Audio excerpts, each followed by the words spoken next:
What's up, everybody? Welcome to Press Pass Live, your weekly podcast show for the OMFL. Thank you so much for tuning in today. We are coming to you live late on a Saturday night, but I've got a couple of friends with me from the OMFL. They're going to help me break down this week's action, actually the past couple of weeks' action here in the OMFL, and all the really cool stuff. We're actually going to introduce some new things to you, so I hope you like the new segment. So let me not waste any more time. Without further ado, let me bring in a couple of my co-hosts today. I don't just have one. No, I don't have two. I got three of them suckers today. I got D-Wayne, the all-time mini champion here. Look, we even got horns and everything. We got D-Wayne, we've got Dawson, and then we got the OMFL 2 commissioner, Mr. Maniac. Guys, welcome to the show. How you doing tonight? Pretty good, Please Nate. don't talk all at once. I can't concentrate. It's hard to focus. This is going to be a fun night. You guys are just full of energy, and this is just going to be a whole lot of fun. Let's just hop right into it, not waste anybody's time. They didn't come here to hear us have dead air. They came here to hear us talk about the OMFL. So let's just jump right into it. We're not going to talk about weekly games, well, mainly because I don't think you care. So go back and look at the games yourself. You'll be able to pick out a couple that you like, and you get to hear me talk about Game of the Week. I'll actually update that as soon as the show's over. I'll push out a new one. Actually, I just forgot. It was on bye week, and I just kind of shut down for bye week, and I forgot that I've got responsibilities around here. So the first question that I want to present to you guys today is talking about the NFC North. I just want to ask, what has happened to the NFC North? And if you want to know what I'm talking about, go look at your standings, or just look on your screen because we got them right here. You got the Vikings at 2-4. You got Detroit at 2-4. You got Green Bay at 2-5, and you got the poor Bears at 0-7. And hell, they're only 2 games out of it at 0-7. What has happened to the NFC North, guys? Well, no one. We gave out a whole agenda and everything. We actually tried to prepare for this show. Come on, y'all killing me today. No one wants to win this division. That's one thing. Everybody just kind of hangs. No one wants to win a damn game in this division. Forget the division. That's what you got 0-0, and he's even been gone, and he's tied for first place right now. And you got Bill, and I'm not gonna lie, and this ain't knocking none of them other owners. I thought Bill would go in there and just own the North right now, and he slipped. I think he's lost 3 games in a row. And I really expected more out of him and the Vikings because he does have a crazy good defense there. He just ain't quite figured out offensively. But and another one, and I know Chicago is kind of rebuilding, and Outlaw's still trying to find his way on who he wants to go with. But I did expect a lot more out of Green Bay too. Green Bay was a team that competed for the playoffs like every season last Madden. And this Madden, he just kind of fell flat. And I think even Priest would tell you that he hasn't played up to what he thought he should be playing with, especially with a quarterback of the caliber like Aaron Rodgers and the supporting cast that he has. I just think as a whole, the NFC North has been, even more disappointing than we've kind of came in here and said, because I think the Vikings and Packers coming into the season were 2 teams that we thought should be playoff contenders this season.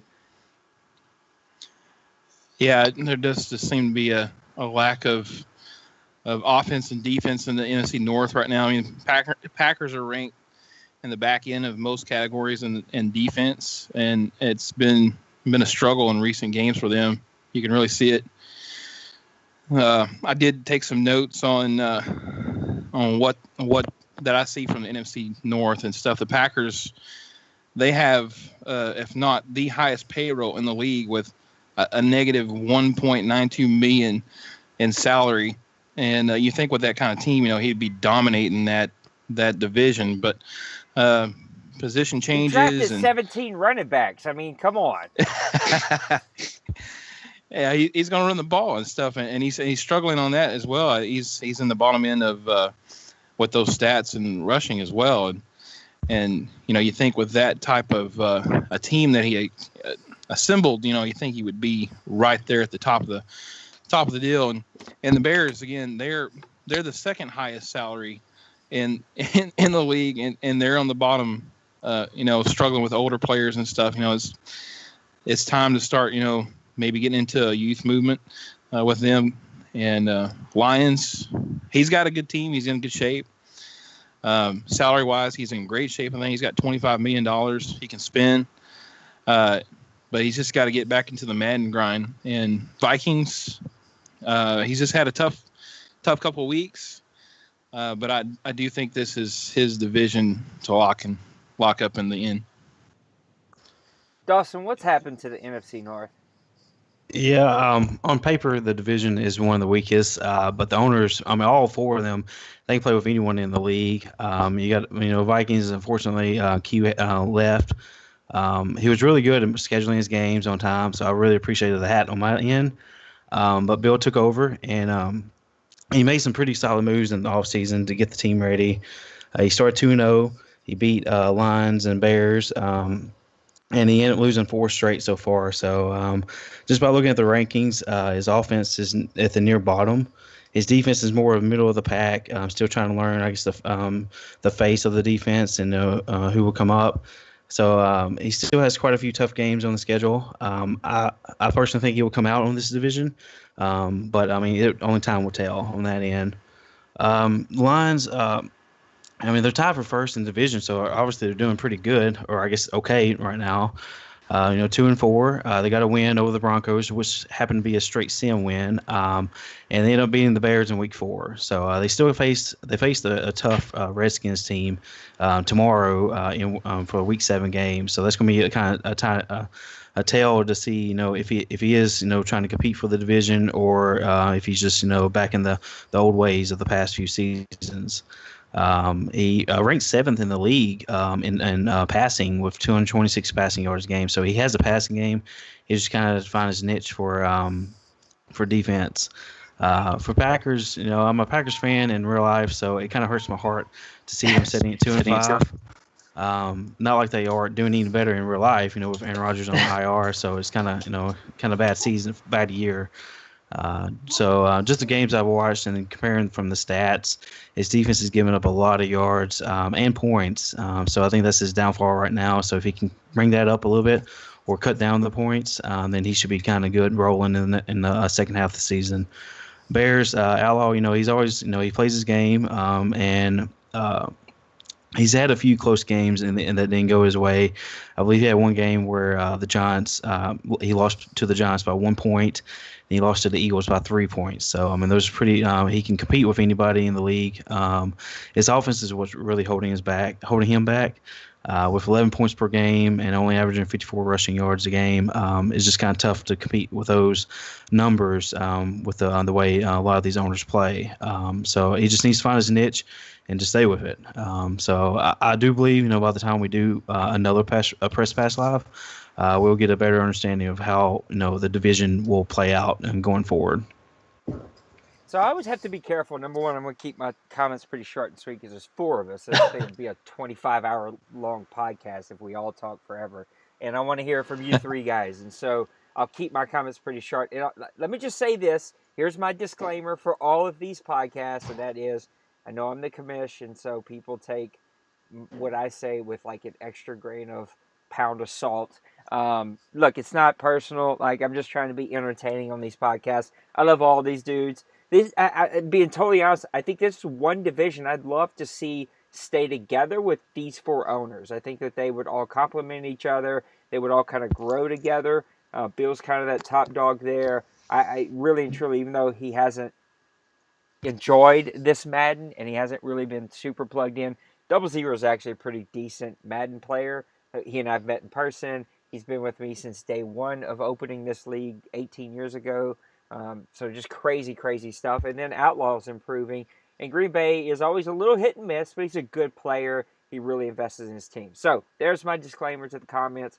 Don't get salty. I'm just being entertaining. But what the hell's with this division? Here, no one can play defense except for Beal. And then he even plays spotty defense at that. He's 23rd in rushing yards. He's 15th in total yards. He does really well with giving up points.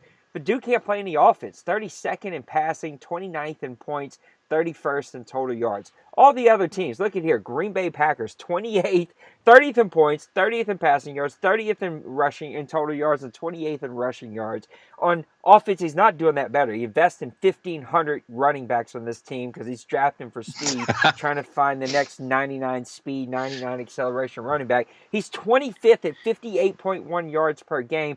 Get it together. You want to move on over to the Bears? They can't seem to get it together since last Madden when they actually put together a couple good drafts. I think we bragged on him this past draft. He's actually had 2 really good drafts back to back, but he hasn't put it all together to get over the hump. I mean, he's bottom half of the league in complete defense, a team that should be really, really good at defense. He's 31st in points scored on offense. He's 17th, and he's 5th in total yards, in 54.4 yards for 27th in the league in rushing yards. Let's go look at the Lions, who haven't been able to even be around and play that much. Plays pretty good defense, 7th in rushing, 18th and 25th in points and passing, respectively. But on offense, he struggles. Only 21st in rushing yards, 19th in points.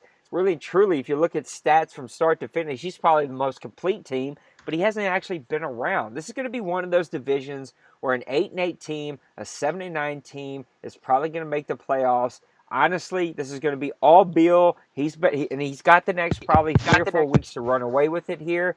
If he doesn't run away with it, the Packers can probably sneak in there.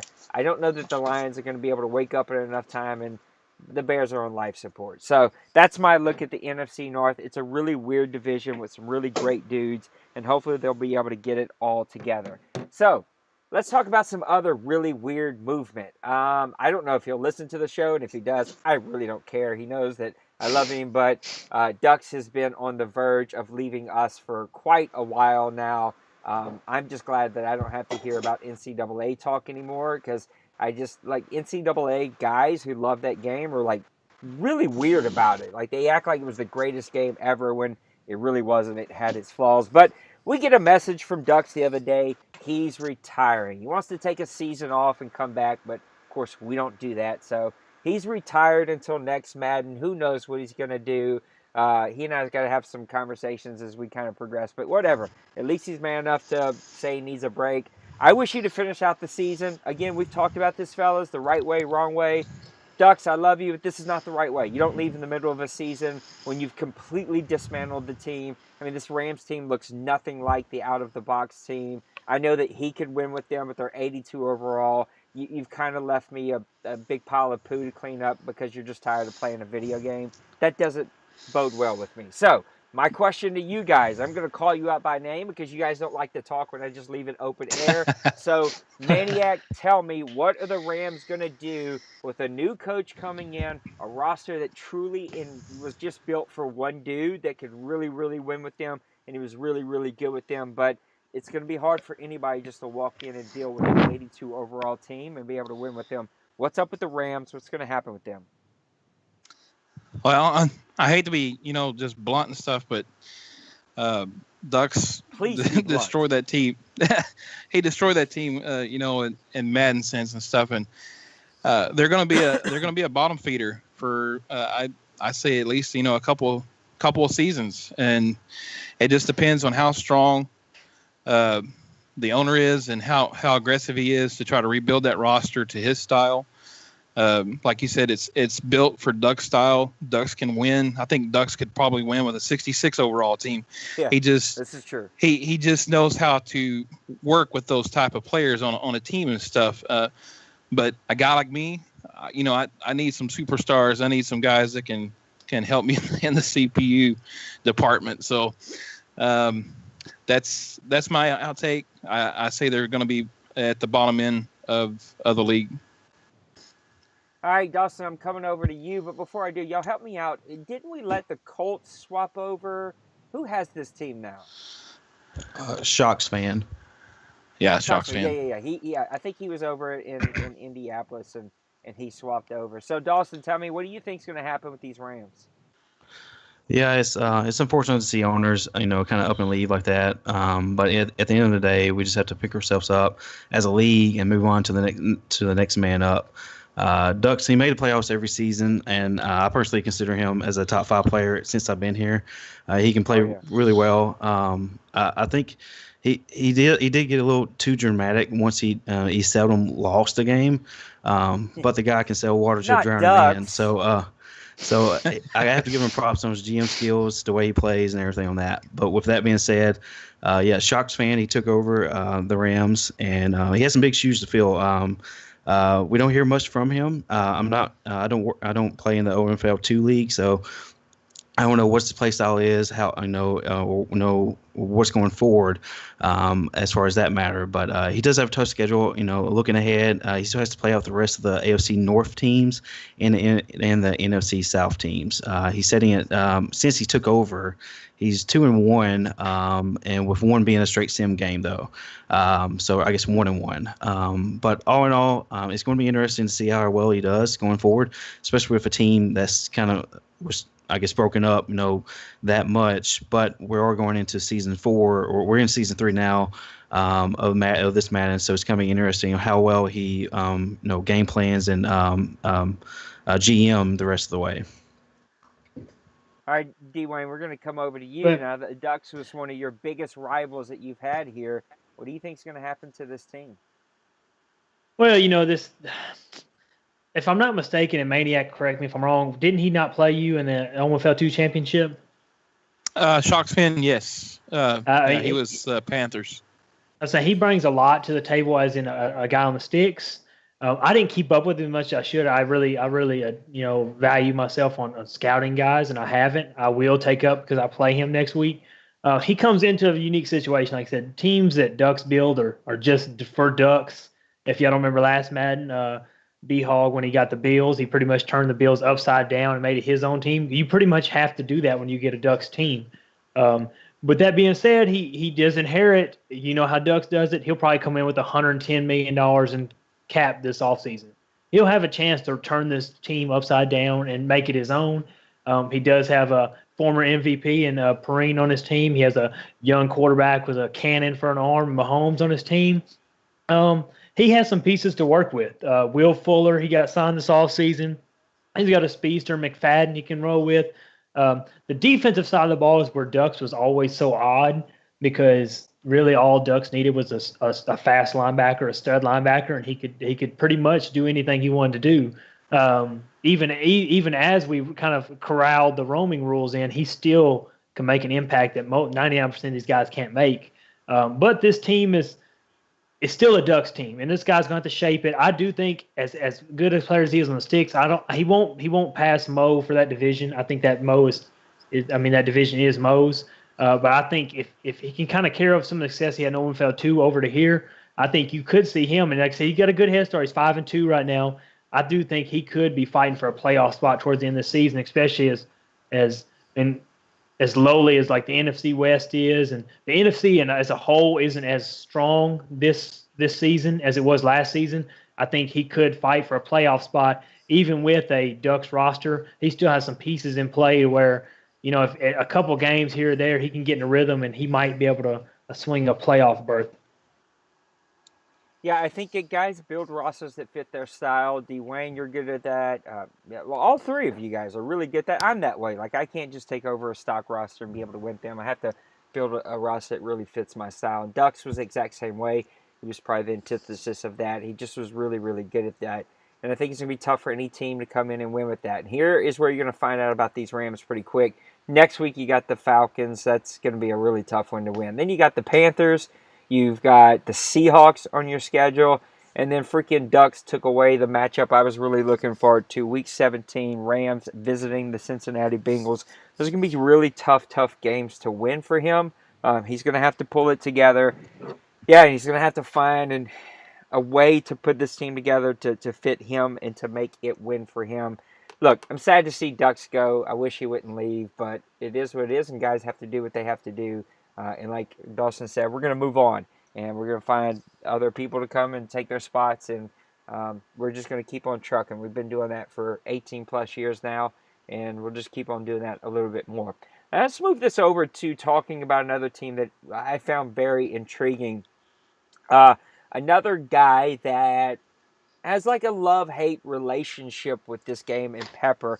I want to talk about his team and the Giants. Now, they are 5th in points on defense, 6th in yards on defense, 16th in passing yards, but only 164 passing yards a game, and 2nd in rushing yards allowed at 50 rushing yards per game. So the question I want to throw out to you guys, and Dawson, I want you to start us off with this, is what makes this Giants defense so efficient and so good? Yeah, I played him back in season 74 when we first started off Madden 18, and it was a real close game then. And that was when he was just trying to still get a vibe for his team. He's a Giants fan in real life, so he's got that going. He knows what players he like and such and that. And I think last season he went 11-5, and he still got the short end of the stick and didn't make the playoffs. So that was a tough hit for him. But that also shows he's always been a tough opponent. A good guy on how to play the sticks and everything like that. Right now, he has a top 5 defense. He's only allowing 16 points per game, 50 rushing yards per game. His second year guy, Cornell Colombo, he leads the team with 8 sacks. And I know he was trying to shop Eli Apple around recently, but he leads the team with 22 tackles. So they're both doing pretty good as far as players. Right now, his offense is actually doing pretty good as well. 3rd in the league with almost 2,300 offensive yards, top 10 in passing and rushing. So I think with those numbers, his offense and defense is complementing each other, and as far as the reason why he's sitting at 5-2. So it's going to be interesting to see if he can keep that up, going forward. Because then we still got 9 more games, so we'll just have to wait and see if he can keep that up. Maniac, we're coming over to you. What makes this Giants defense so good? Well, as you guys know, I get to play him twice a season, so he is really good on defense, and he won't give himself a lot of credit. He'll complain, about stuff, about the game and stuff, and I've been there too and done that. But his front 7 on the defensive side is just, it's phenomenal. He's Colombo, like Dawson had talked about. He has got some major attributes already, being such a young player and stuff, and he's dominant. The game that we played, he was in the backfield quite a bit. He was breaking through, and I don't have just a complete shabby offensive line there in Dallas, but he was definitely making his presence known. And Vernon on the other side, the bookend stuff on the defensive end. Those two coming off the edge is hard, and what he does best is his line runs so well, and he makes you get out of your game. You have to get out of your comfort zone, and if you do that, you can cause some problems for him and stuff on the side. But he definitely. With that front 7 and stuff, the linebackers all got good speed. He will dominate most on that front 7 with that team that he has. Well, there you go. I was hoping you'd give him some bullet board material there, since you guys are playing twice this season. So, and just to let you know, you're breaking up just a little bit. So just kind of, I don't know, maybe you're looking see into that. And Dwayne, what do you think about this Giant defense? You're kind of a defensive guru. Now, that's what Pepper is known for, is being a defensive guy, but he really's put it all together, and he's playing really well. What makes this Giants defense so good, though? Well, I wish I had the formula he has on his front 7. Because, oh, my God. Are you guys tired of hearing this crap, too? Because I am. Well, just hear me out. Playing last season, we had to play the NFC East. I've seen 2 sides of Pepper. The first season, this Madden, if I'm not mistaken, I think me and Pepper played, and it was god awful. It was all one-sided. I just dominated from start to finish. And then last season we played, and it was a whole different ball game. I did come out with the win against him, but I want to say it was like a 13-10 or 16-13 game. Other than maybe Maniac's front 7 and Mo's front 7 are just so stout. It's so hard. I love to run the ball. He might be the hardest person I've ever seen to run the ball against. His front 4, he has like 4 guys that are nearly 90 overall on the front. They're solid guys all around. They're not specialty players. They're just good base, solid stats all the way across. And like Maniac said, he's got a linebacking core that's solid. that's quick. There's no such thing as bouncing. You're not going to try to bounce outside and get away from those big guys in the middle because they're quick. And a real underrated thing he has, you got Landon Collins and Adams at safety. You got two center fielders right there. They'll knock your head off or intercept it. So you're not going to chunk it down the field on him every time when he has those 7 people in the box like that. And like Maniac said, he takes you out of your comfort zone. That's the whole thing with defense. And I know, people try to do this, do that on defense. The biggest thing is you got to find a way to take the other team out of their comfort zone. They want to pass the ball. You need to take the pass away and make them run it. Some guys here cannot run the ball. No matter how hard they try, they can't run the ball. And then vice versa. Somebody like me, if you take me from running the ball, make me pass the ball, I'm a lot more susceptible to be beat. And make people turn the ball over. And that's what Pepper does. He gets people in the box. He don't have to put 8 people in the box. He can have 2 linebackers on nickel or 4-3 and stop your run and make you pass the ball. And the more times you pass the ball, the more likely to turn it over. And I think that's what he does. He doesn't turn the ball over on offense. I mean, he is him and Winston have a love-hate thing. He has real good games with Winston and real bad games with him. But he doesn't kill himself. And for a defensive team, that's what you want. You don't want to put your team defense out there on back-to-back possessions because, to me, fatigue plays a real big thing this Madden. And you have your defense out there drive after drive with that much of a break, it really hurts your defense, and he helps himself out that way. Yep, you guys talked about the 2 guys I was going to talk about, Eli Apple and Cornell Colombo. Eli Apple's got 22 tackles, 3 interceptions. The 3 interceptions already ties a career high. He has career high in tackles, I think is 36, and so he's easily going to break that this season in both of those categories. Cornell Colombo, 15 tackles, 8 sacks. He had 15 sacks and 34 tackles last year, so we're not even halfway through the season. He should easily break that. So both of these guys are having career seasons. They're leading this defense, and you've got 2 positions that are really, really important in this Madden. Keeping with that kind of theme, let's continue to talk about defense, but go look at the sack record. Now, the sack record was set last year by the Seahawks, both as a team, and I think the Eagles broke it as I forget. No. The Seahawks broke it as an individual record and broke it as a team, something like that. I don't know. Go check it out yourself. It's in the records thread that's on the forums. But do you guys think that record, which I think is at 34, is going to fall this year? Now, we've been doing tons and tons upon tons of hours of testing.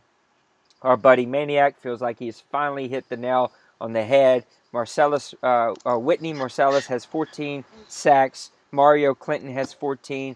Brandon Graham has 13. Fletcher Cox has 13. Khalil Mack has 11. Both Cox, Mack, and Graham were your 3 main guys over the past 2 seasons that's been leading this league in sacks. And Cox was even out most of last season. So, D-Wayne, I'm going to start with you.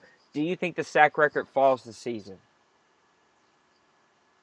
Honestly, it's so hit and miss. I think everybody's getting a lot of sacks. You look at somebody like Clinton, though, and I can only speak for him from experience.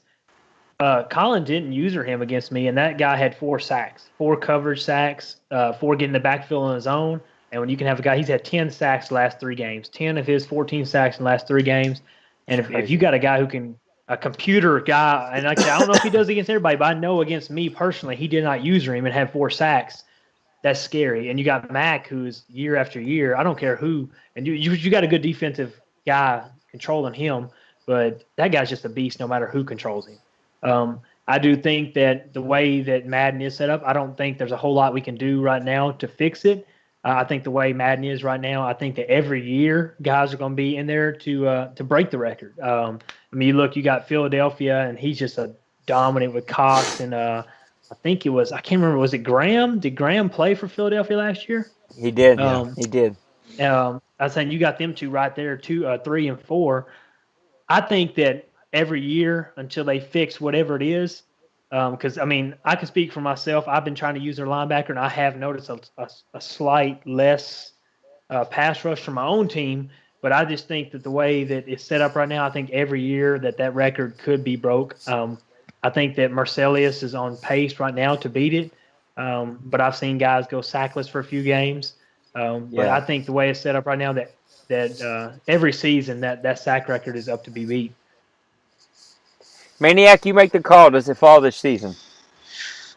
Well, I'm going to have faith in some of my testing and stuff, and from what I've seen from the OMFL2, I'm going to say no. I believe that the sack leader may have somewhere in the neighborhood about 25, 26 sacks, maybe a little bit higher, but I think it's going to be safe.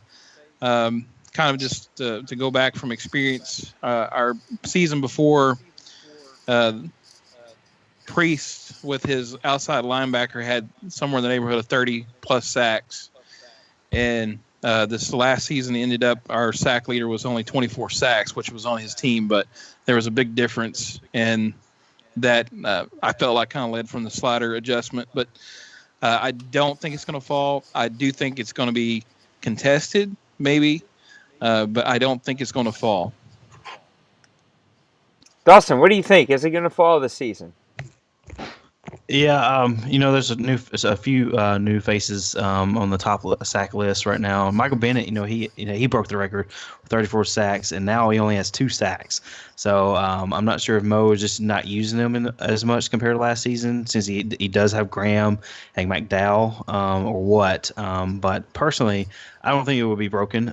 Partially because the new rule with the aggressive coaching adjustments.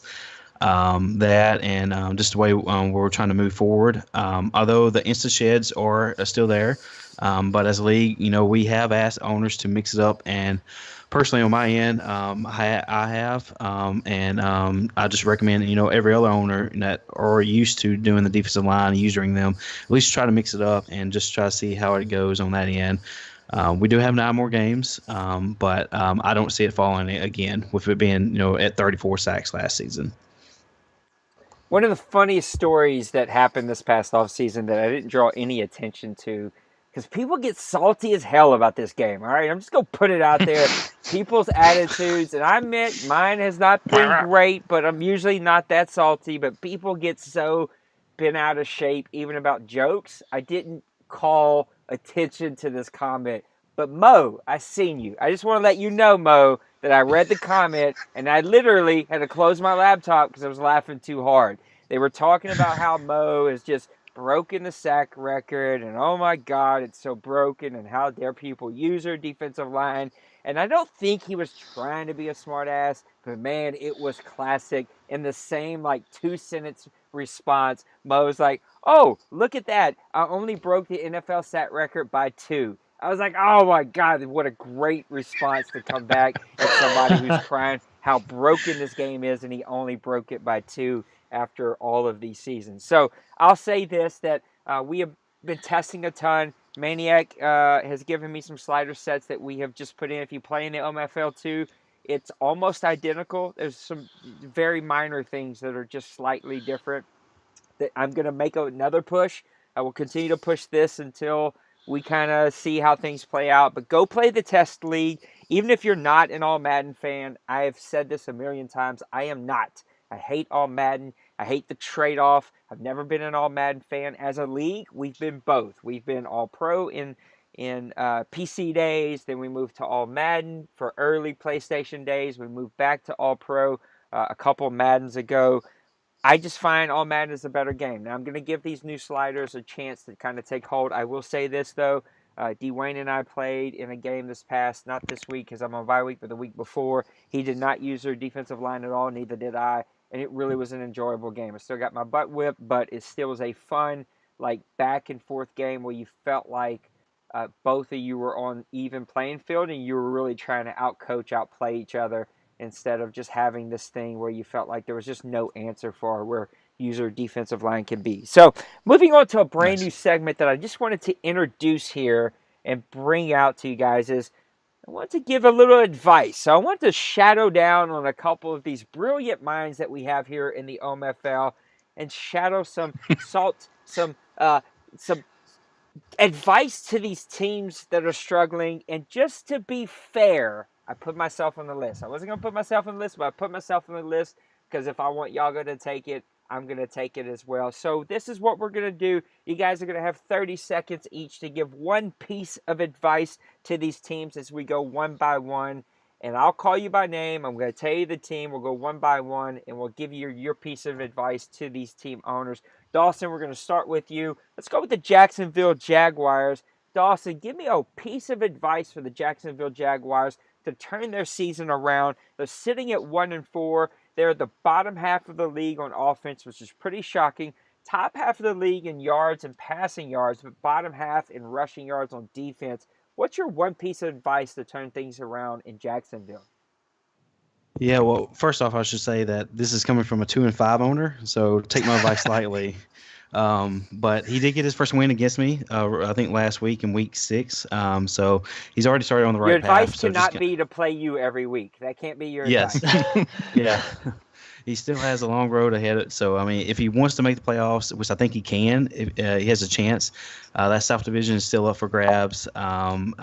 So he went back to his old ways, I'm assuming. Against me, he just kind of ran the ball down my throat. He called wildcat formations, which I despise. But other than that, he just kind of went back his old ways and got the win. Dwayne, give one piece of advice to the Jacksonville Jaguars.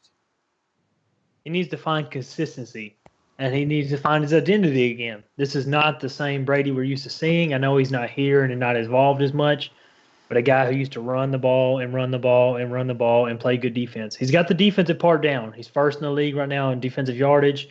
He's got to find his identity again, and he's just got to be consistent, man. Brady's so inconsistent. For the last 3 or 4 seasons, he's been real inconsistent. So he's got to find consistency, and he's got to find his identity again. Maniac, one piece of advice to the Jacksonville Jaguars. Play to win the game. No, you gotta get the you gotta get those chains moving.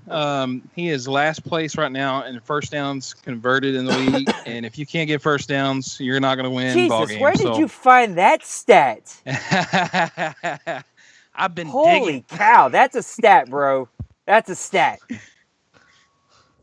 I've been digging. So, yeah, you got to get those first downs going and get that ball into the end zone and stuff. So, that would be my advice. I'm not giving advice because, well, my team's on here and I'm going to have to suck it up. So, let's move on to the Buffalo Bills. Dwayne, one piece of advice for the Buffalo Bills. They're sitting at 0-5. This team has really been in turmoil. B-Hog had them for a while. Now, all of a sudden, the Madden guides have shined on that dog's butt, and he can't seem to lose. But the Buffalo Bills have had a hard time finding traction in the OMFL. One piece of advice for the Buffalo Bills. He needs to stabilize his quarterback position. I know he's got a rookie in there, but the quarterback position has not been very friendly to the Bills the last couple of seasons, and I know he didn't inherit a very good situation at all. I think Dalton was the starting quarterback when he got there, but he just needs to stabilize that, and he needs to just don't give up on the run. That's your big thing. You're 31st in the league right now in running.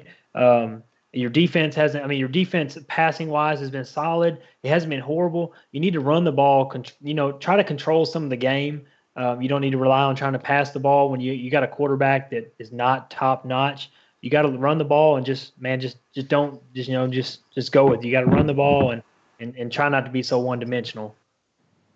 It's kind of scary. The first thought that popped in my head the second I looked at this team was pick a quarterback. Maniac, give one piece of advice for the Buffalo Bills to turn their season around. Oh, make it 3, because that was one of my biggest things. When you got Andy Dalton, 31 years old, 84 overall, as your top quarterback on your team, it's time to cut the losses, get him off, and go with the youth movement. He's got a young quarterback that's got some decent stats. Get him in there. And like Dwayne said, he's like in the bottom end of rushing and stuff. You got to get the ball going on the ground to your and stuff, run the ball. So that's my advice. Dawson, one piece of advice to the Buffalo Bills. Yeah, I guess I really don't know how to pronounce his username. Was it UNVME? Yeah, don't know how to pronounce it. But anyways, mine. He went on vacation, so that kind of pretty much hurt him the last few weeks. I think he lost ever since he's been on vacation. My advice to him is just play one game at a time, and it looks like his chances, Dolphins is sitting at 6-1. So he probably won't be able to fight for the East Division, but he can at least try to grab a wild card, going down the road. Let's turn our advice, and Maniac, we're going to start with you. Let's look at the San Francisco 49ers, one of the most underrated, but one of my favorite owners. Fairly quiet. Sometimes he gets on these like binges where we actually hear from him. Just a really good dude. I like Meathead a whole lot, but he's sitting at 2-4, a team that's really built on defense, but is not playing defense well at all this season. One piece of advice for the San Francisco 49ers. Yeah, and that hits it on the head with me too. Defense. He's been known, and even in the OMFL 2, he's a defensive-minded guy. There, he's played really great, and there in the NFC West, he has 49ers over there as well. Right now, he's in the bottom end of the league with yards given up, passing yards especially. He's given up tons of passing yards, and he only has 6 sacks and only 6 forced turnovers. So anyway, you gotta get that defense rolling and get those turnovers going there for that defense to turn this thing around for him. Dawson, one piece of advice for the San Francisco 49ers.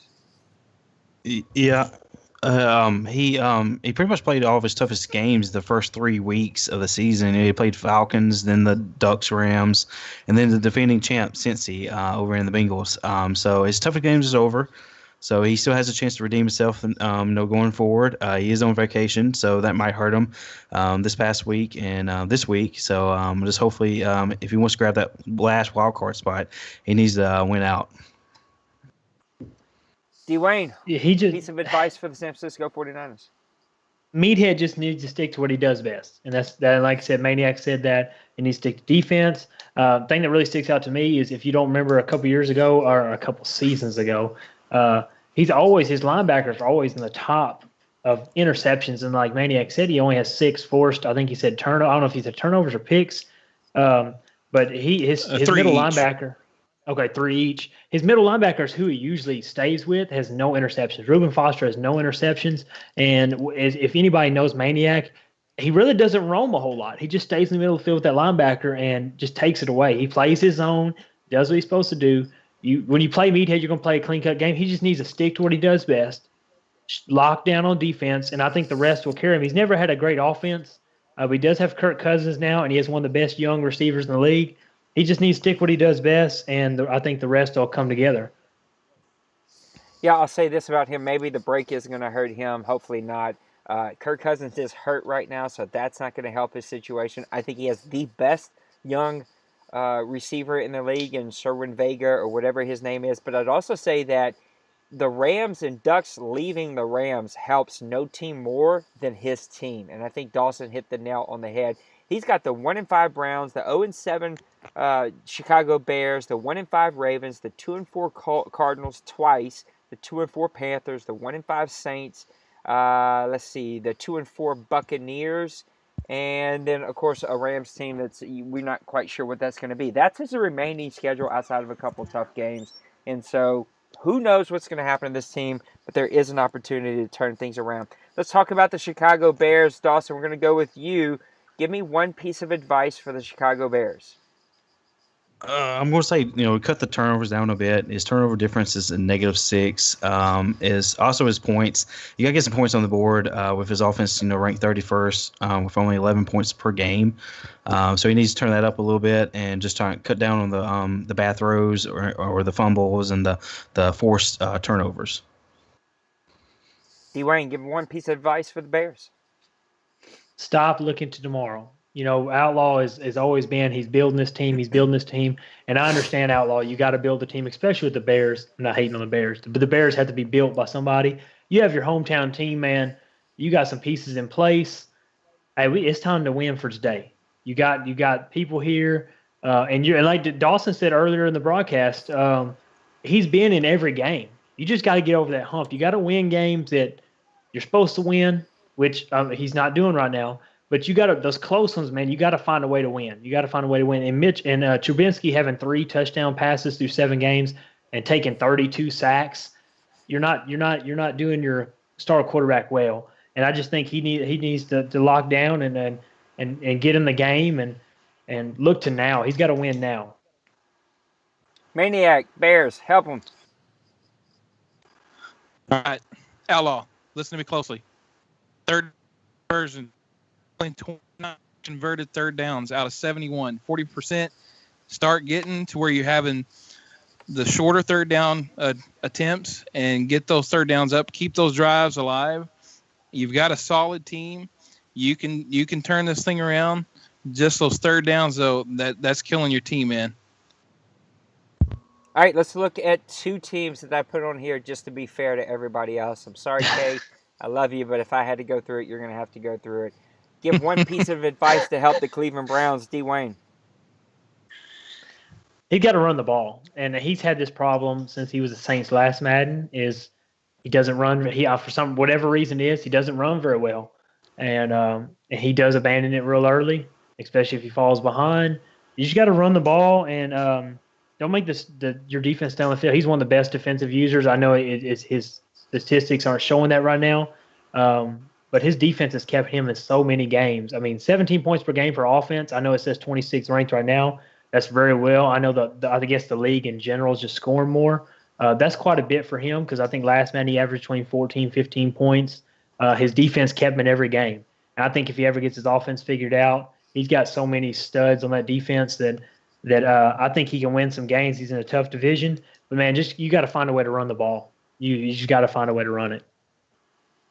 Browns need help, Dawson. Give him some advice. Yeah, I kind of touched up on what Dakota was saying. You know, he does play in one of the toughest division in the AFC, but it's more or less, you know, give Duke Johnson more touches. He's averaging 5.1 yards per carry compared to the starting running back Isaiah 3.1 yards per carry. So just kind of give the second string more touches and go for it. I love how you abandoned that last name. That's such a thing I would do. Maniac, how about the Browns? Well, Chaotic, he's really good at building the team. I really think he has a master plan. Obviously, he's done really well in the OMFL too. He missed playoffs by one game. He has the worst penalized team in the league, though. He has 21 penalties, and those penalties can help other teams keep their drives alive. I know because I actually benefited from it for the last two games I played in the OMFL 2. Big time penalties. So get those guys ratings up on their penalties, get them maxed out, and maybe those things will help you get the offense off the field and maybe get a couple wins under your belt. I love all of these obscure stats you keep throwing out there. All right, guys, we're going to move to the last one. Be sensitive because it's me. How about my New Orleans Saints? I figured this is a way to get some free advice. Let's go, Hal, let's go with Maniac. My advice is minimize the turnovers. You got to work on that red zone offense. I think there's only 66% on red zone, but you haven't had a whole lot of attempts in the red zone. So get down there, get in the red zone, work on that red zone offense, and limit those mistakes, those turnovers. And I see the Saints turning things around. Maniac, Dawson, help out my New Orleans Saints with some advice. Yeah, you're also playing in one of the toughest NFC divisions. You know, you got the Falcons, Panthers, and the newly Buccaneers. So just kind of keep your head up when things are going tough, because things will work out. One example is your quarterback. His touchdown interception ratio is 6-11. So just trying to limit those forced throws. And if anything, just kind of throw it away and just punt it, and just instead of trying to force the ball. D-Wayne, help out my Saints. I don't think you're that far off, Nate. I know you're going to say I'm being too nice. The other two guys were just as nice. I just so you know that before you jump on me. But I do think that after, I've played you a couple seasons now, and I even played you last Madden. I do think you force some throws sometimes that, sometimes you just got to throw away. Last couple of games, I think you've played within a touchdown. Actually, last 3 games have been within 10 points. And you played Ducks real well earlier this season. I think that goes a lot. I think you need to give I'm going to screw this name up. Is it Kamara? You're going to need to give him the ball. I know that he's only averaging 3.8 yards a carry. He just tore me up. He ate me up. McKinnon did have a long run against me, I think a 54-yard run. Give the youngster the ball. Let him run. He's a punishing guy. and there's nothing worse to the opposing team to just get knocked in the face, knocked in the throat with the running game. I think you got a good quarterback in Hamlin. He is starting off the season rough this season, but like I said, a lot of it, he torched my defense. Give Kamara the ball, limit the turnovers, and I think it'll all fall in place. And like I said, you do play in the NFC South, which is a tough division. It's a little more down this year, but I do think we've had a lot of close games, and a lot of them just hadn't fell our division's way this year. Just limit the turnovers and give the youngster the ball. Well, there you have it, guys. We've given you some free advice. I hope that you heed some of this advice from these guys right here. Now, we've got, what are we at? We're at like 40, we're at 50 minutes and 15 seconds. So, you know what? It's been a long night. We've talked about a lot of stuff. So let's see if we can't put a bow on this thing here in the next 10 minutes. We got 2 owner questions. There are actually multiple questions, but 2 owners submitted questions for this. So let's go over to the mailbox. I'm going to kind of clump the first one from Jennings all together. I'll read it out loud to you as all as one, and then give me, let's try to keep our comments to 60 minutes to 2 minutes, or 60 seconds to 2 minutes, not 60 minutes. Let's see if we can't get these comments. Oh, Maniac, I hate you so much right now. I'd throw something at you if I could. Let's see if we can't run through this and get this guy's thought. This is what Jennings had to say. He said, have you ever thought about running the OMFL as an owner league instead of a coach league, or running the OMFL style owner league? This idea of being that users would be able to control all of the extra aspects that being an owner involves, and maybe even allowing the league to vote on relocation and such. So what do you guys think about going owner mode over just coach mode?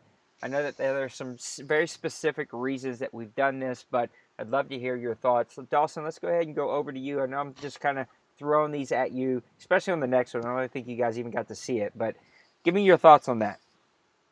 Yeah, I mean, I don't know, to keep it, I guess the original OMFL league, as a coach league, but maybe keep it, create a separate league like we're doing with OMFL 2. That'd be kind of interesting, personally. I want to say Priest was trying to do something similar to this last Madden on his own, where he was trying to sim every game and just only focus on the off season. Not sure how that took off, but he was doing that on himself, so I'm not sure on that. But like I said, personally, I do like the idea of playing like this. The whole customization, to me, I do like that in. Madden has really skimmed the creative options the last few Maddens. So, I mean, it is an interesting topic. But as far as switching over to a completely owner league, I don't really like that idea. But as far as creating a separate league, and I'm not really into coach mode league, so I want to say it's something similar to that matter, but I'll let Dakota and Maniac to touch up on that. So I think what they're saying before we kind of move on is he's just saying that right now when you join the OMFL, you have to create a brand new coach. It kind of puts us all on the even playing field, or if you're brand new, you're just kind of behind the 8 ball, behind the guys who've been here, but you don't have coaches like, Sean Payton or whatever that's level 20 or what. I'm just guessing numbers here. Kind of starts off. So they're just saying allow instead of create a coach that you can select an owner, which opens up the opportunity to hire coaches and staff and relocate and set hot dog prices and jersey prices and all that other stuff. So that's basically what he's saying here. Maniac, I'm sure that you've got some pretty good thoughts on this. So let's go to you next. I do like the idea. I don't like the idea of switching the OMFL coach league over, because I mean, you take the chance of losing those rivalry games like the Cowboys versus Redskins, Saints versus Falcons, those type of things, because you have the Redskin owner moving the team to Dublin, and creating the Dublin Shamrocks or whatever. But maybe looking at starting another league, kind of like the OMFL 2, making it where it's accessible for owners and stuff like that to, there's a lot of things within that you can do to kind of take up a little bit of time through the week and stuff. So I think it would be a good thing to see down the road, maybe something that we can work together with another good owner from the league that maybe could step up and take up the mantle on that and move forward with that, because I think it does bring a new dynamic to the community, to grown folks and stuff. And I think that could be something that could work out in the long run for us all. Dwayne, what do you think about allowing coaches into the league? I mean, owners. I apologize. Well, I think it has its pros and cons both ways. I mean, I think the relocation thing is interesting. When I used to play offline by myself, I'm nearly always relocated a team. But like Maniac said, it'd take away a lot of rivalries because nobody wants to play the Memphis Steamboats or somebody like that, which they have horrible relocation names for most of these places. But I think it's an interesting concept. But I think some guys on here, you would have a very limited, because I think a lot of these guys, don't dot their I's and cross their T's in a regular thing. And I think that the ownership one opens up a lot more responsibility to do stuff. But I haven't played the owner mode since this Madden. I don't know if they still allow you to just hire your head coach or they let you hire your whole staff. The old Madden, you could hire ex-NFL players retired onto your staff. I mean, that's badass. I'm not gonna lie to you. That was real cool. But I think that it would take a unique group of people to play that one. Me, myself, I love being the coach. I love being the strategy guy, which I know you would still have that in the ownership mode. But I do like the fact when I go on there and see the coach, I see Coach Dakota Scott and Coach Maniac or Coach Dawson. And I love comparing the coaching stats and looking at this, looking at that. I think it'll be an interesting concept. I think, like Maniac said, if somebody wants to step up and do it, you kind of have – it would be a very unique group of stuff. Me, myself, I love the coach mode or the way we have it right now. But, if there's enough people interested in it and, enough people that want to go that route, I think it would be an interesting addition to our community. Yeah, so here's the thing. We've just avoided it because of the fairness of the whole thing. So we have to look at the pros and cons. What does it add and what does it cost us to add that? And so going owners brings a whole new level of things that we now have to police and create rules around and watch over. And they mainly circle around coaches and staffs. And so owners there's no true way to handle how owners bid on coaches and staffs. And some owners would have a heads up on getting the better coaches, which allows them better scouting and better integration for XP. It also would allow them to hire better staffs for injuries, so they wouldn't have as many injuries as everybody else. And then you get into the whole thing of like not only managing that and trying to come up with rules around that and policing that and asking somebody to give up more time to watch all that stuff. But then you also get into the bottom line that sometimes if teams don't win, they'll lose money. And then they have negative accounts. And now we've got to go back and forth to figure out how do you help a team that has cap space but they have no money because they were selecting owners and they didn't put their hot dogs for enough money and they just didn't sell enough jerseys. And so it just, at the end of the day, it is a neat feature that's very hard to police. And just at the end, it just doesn't add enough to the league to have to do all that extra work.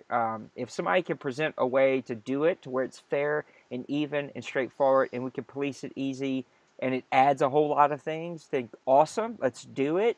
But right now, it's not fair. There's no fair way to do it to where it's an even playing field for everybody. Imagine being a new guy that just took over the Rams and coming in here 3 seasons deep.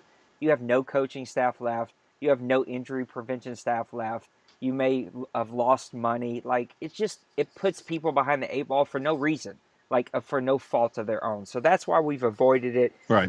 Totally open to opening up a new league if somebody wants to take that under. I have no interest in running another league here. I've got too much on my plate now. But if somebody else wants to do that, then we can have that conversation. All right, we're going to go to Cincyberg. We only got about 3 minutes to do this, so you guys are going to have to be on point and just hit bullet points. He had a whole list of things. We're going to skip some of them. So he asked, with Dutch gone, is it time for Mo to step up and be second fiddle to Dwayne in the NFC? I think we kind of hit on some of that. We can kind of dive deep more as we look into the Rams and look more into that. He also wanted to know who are the early predictions for top seeds on each side. So if you think you can quickly just pop off a couple of those, you can hit that one. He also wanted to ask, where are we sitting on sliders? Maniac, I'll let you kind of hit on that. I know maybe Dawson and Dwayne haven't got to test a whole ton. I've tested a little bit myself, well, a lot of it myself, but Maniac's kind of the guy leading the charge. And then his final question was, is Tennessee finally going to make a playoff run, and is Houston finally going to make a playoff run? So you got a couple of options there, but we got to hit power points because we got to wrap this thing up in the next 3 minutes. Dwayne, I'm going to go with you. Any power points that you want to kind of hit really quick? Well, let's not go anywhere. I don't understand how Dwayne is number one in the NFC. I do think that you have some really powerhouses. I'll cut it short. I think in the AFC, you still got the Bengals. You went from Patriots to Bengals with Cincy. I think they're going to be a powerhouse. You got the Dolphins and the B-Hog Chiefs breathing down his neck. I think in the NFC, I think the NFC East is going to beat up on each other all season, not knocking any y'all. I just think that a 1 or 2 seed will probably be out of the it'll probably come down to me or Mo just because the NFC East is just so stout. And I'll let Maniac go ahead and take the sliders on that one. Well, I want Maniac hold off. Let's go to Dawson. Any of those things that I mentioned that kind of stick out to you that you want to hit on? Yeah, I believe Mo, he won the division last year, if I'm not mistaken, and so I mean, props on him. He's continuing his success, and I think he's finished up his toughest games so far. He's still got to play Bengals in Week 9, so that's going to be a tough game of the week. Get ready for that. As far as the division, I think it's too early to tell the way on some of these divisions are playing out. I mean, of course, you got Dolphins at 6-1, Chiefs at 5-1. I mean, the way they're playing, they're pretty good as starting off the boat right now with their speed. Bengals is still 7 undefeated. Then you got Redskins 4-1. I mean, that East is what is probably the toughest division. So I think West, Mo still has it. North, I think it's going to be Bill's job to keep it up and to take that division. And, of course, the South right now is still the Falcons division. So it would be interesting to see if somebody can take that off. All right, Maniac, before I give my closing thoughts, any of that sticks out that you want to kind of hit on? Well, I'll just comment on the East. The East is a beast that eats their own children pretty much. So it's going to be crazy, but I say watch out for the Redskins. I think he's past due, and I think he's making himself known. On the sliders, we've done so much testing and stuff, but I truly feel like the sliders are the best that we can get at this point in time with the Madden the way it is and stuff. And I do like the all Madden sliders in our test league. Guys, get out there, play them and stuff. I did make some more adjustments to those. I believe a day or two ago after some other feedback and stuff.